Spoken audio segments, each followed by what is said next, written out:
Has anybody written about this perspective in a book or an article that you have found particularly credible and influential? Actually, there have been several of them, and I couldn't name you the specific books or the authors, but if you begin reading, you'll see even in the non-conspiracy theorist, they will give you evidence that proves the conspiracy. And they're seeing it, even though they're good researchers, they're lay people looking at a legal issue and not looking at it from the standpoint of what does it take to convict somebody in court? How do you present evidence that's been broken in chain of custody? And the answer to that is it's probably not going to be admitted. And it would have been interesting if Oswald had not have been killed to see how in the world would the FBI have ever put this together and got it to court.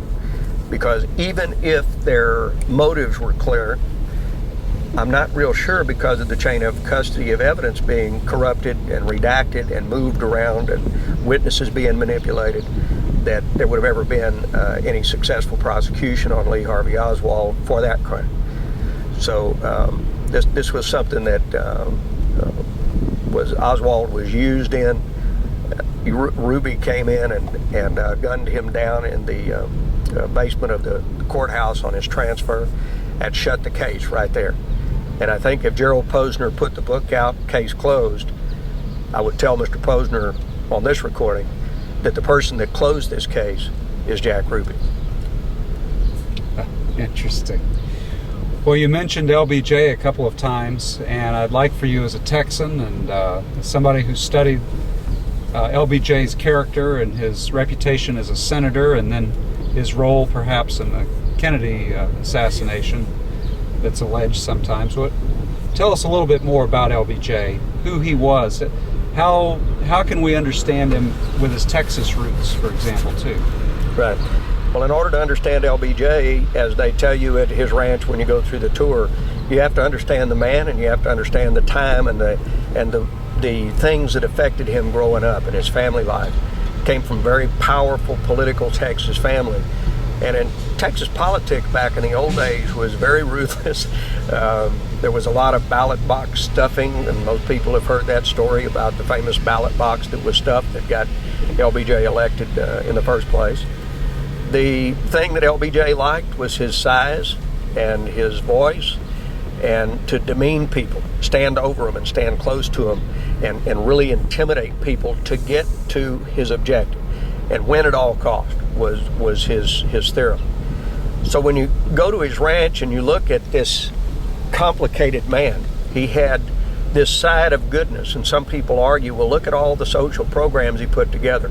I relate that to my Uncle Bob, because he was one of the original Bozo the Clowns, and to everybody in the public, he was such a great man, and he did so many great things for society and charity and children at the Texas Children's Hospital. But to us, as the family that saw the inside of it, he was really rotten. And when my aunt needed insulin, she didn't get it, because he had to go out and party with his buddies. He was all that there was. He was the big shot. So when you take a man that has no stopping, and he's powerful, and he's big, and he's intimidating, and you make him second fiddle to John F. Kennedy, born with a silver spoon in his mouth, not understanding the culture as LBJ saw it. And this was, to me, a cultural war between he and Kennedy. You begin to see quickly how complicated the man was and how ruthless he can become in the flash of a moment. And his temper is very well documented, including his own Secret Service agents. One of their favorite stories was how they would drive the car and have the motorcade route already set. And LBJ always kept a rolled up newspaper in his hand to slap him in the side of the head and tell him, boy, I said turn here. I don't care where the motorcade is, I said turn here. This is the way we're going. He was notorious for that type of fits of anger. So you take this man that's very complicated, who wants desperately to be the president, and he's not going to stop no matter what. He comes from a land of power and influence, corruption, and if you look at the friends that surrounded him, Billy Saul Estes, to name one of the central figures that knew and has exposed in a book different things about Johnson and the people that, in Billy Saul's estimation, that he had murdered and killed to get people out of his way. on his road to the presidency. Also, if you watch the disintegration of him at the end of his presidency, where he made the famous comments, "I will not accept and I will not run for my party's nomination." The famous photo of him sitting there with his face in his hands in the boardroom. And then later in his life, where he grew his hair long, his fingernails were all out of manicure, and literally in dementia, to the point where they hid him at the ranch so that he was not in the public. And I think at the end he came to grips that, my God, I've gone too far. I've done too much, and it got him in the end. Well, speaking of ranches, I'd like to ask you a little bit about another dimension of your awareness, your understanding.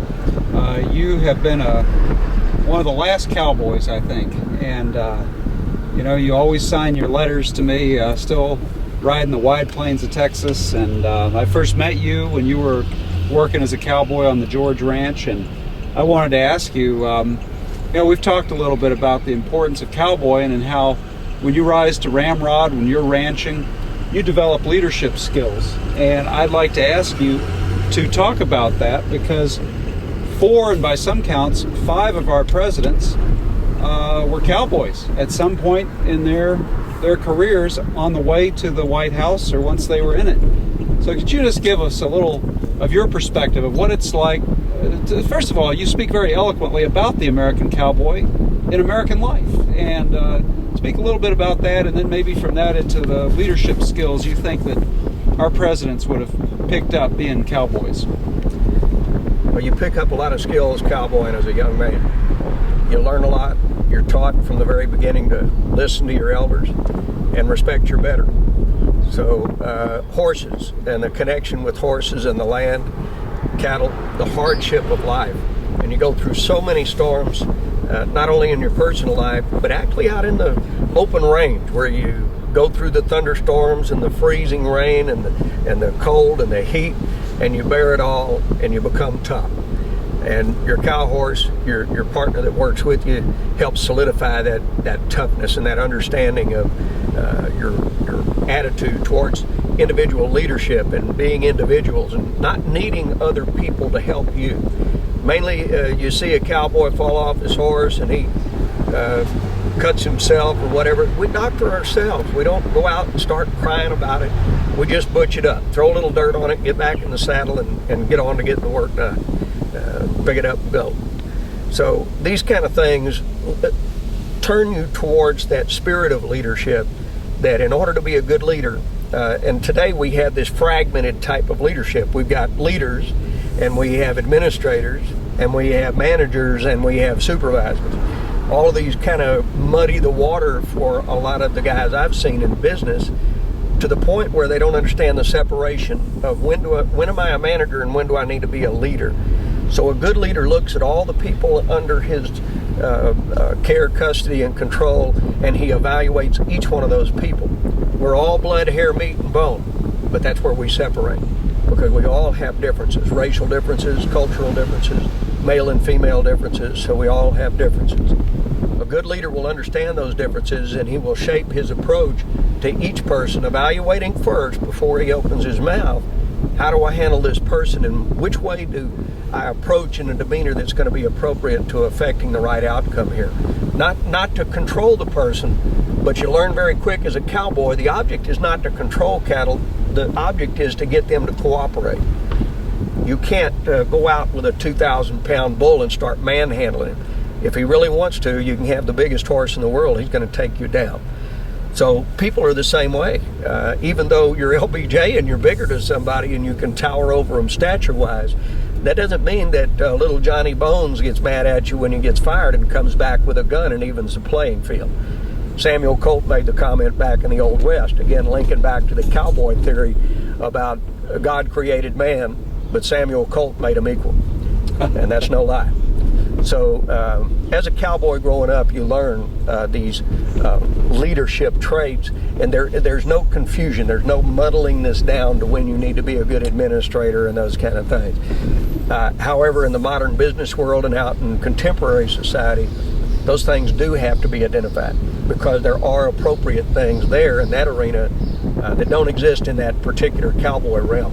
So we find ourselves adjusting to management, and then supervision, administration, and then back to leadership. But leadership is the basic. That's what builds all of these elements together.